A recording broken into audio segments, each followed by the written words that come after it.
Pada zaman dahulu, hiduplah seorang anak bernama Sangkuriang yang lahir dari seorang putri raja yang bernama Dayang Sumbi dan seekor anjing bernama Tumang yang sebenarnya adalah titisan dewa. Mereka tinggal di hutan dan bertahan hidup dengan cara berburu.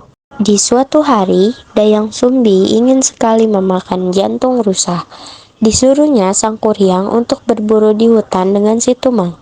Tak kunjung melihat buruannya, Sang Kuryang akhirnya melihat seekor babi hutan melintas.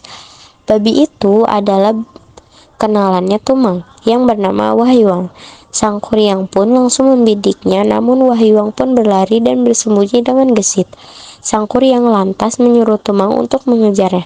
Namun karena si Tumang tahu bahwa itu Wahyuang, ia pun menolaknya.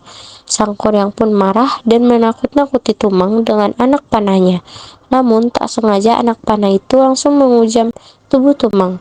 Jelek, Tumang pun tewas. Sang Kuryang yang ketakutan lantas menyembelih dan mengambil jantung Tumang. Jantung itu lantas diserahkan kepada Dayang Sumbi dan mengatakan bahwa itu jantung rusa buruannya. Dia pun curiga kepada Sang Kuryang. Di mana si Tumang? Dayang Sumbi pun akhirnya tahu kalau itu adalah jantung si Tumang. Dayang Sumbi pun marah dan memukul Sang Kuryang dengan sendok sayurnya dan mengusir Sang Kuryang dengan bekas luka di kepalanya. Sang Kuryang pun pergi meninggalkan rumah.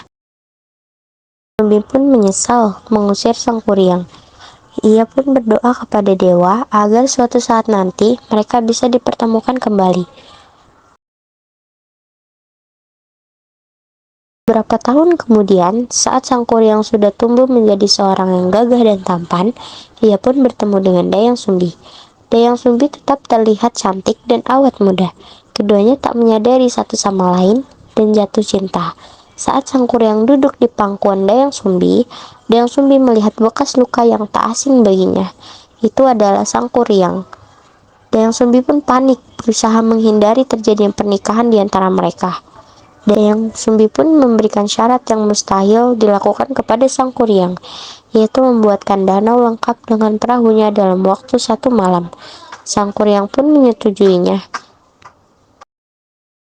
Malam itu juga dibuatkanlah sebuah danau lengkap dengan perahu dengan bantuan makhluk halus. Melihat situasi itu, Dayang Sumbi pun gelisah mencari cara agar usaha Sang Kuryang gagal.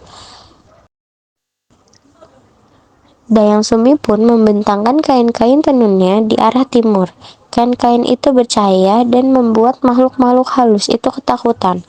Mereka pun melarikan diri. Merasa dicurangi, Sang Kuryang pun marah dan lantas menendang perahunya. Seketika, perahu itu berubah menjadi gunung Tangkuban Perahu. Sang Kuryang lantas mengejar Dayang Sumbi, namun usahanya tak berhasil. Sang Kuryang tersesat ke alam gaib dan abadi.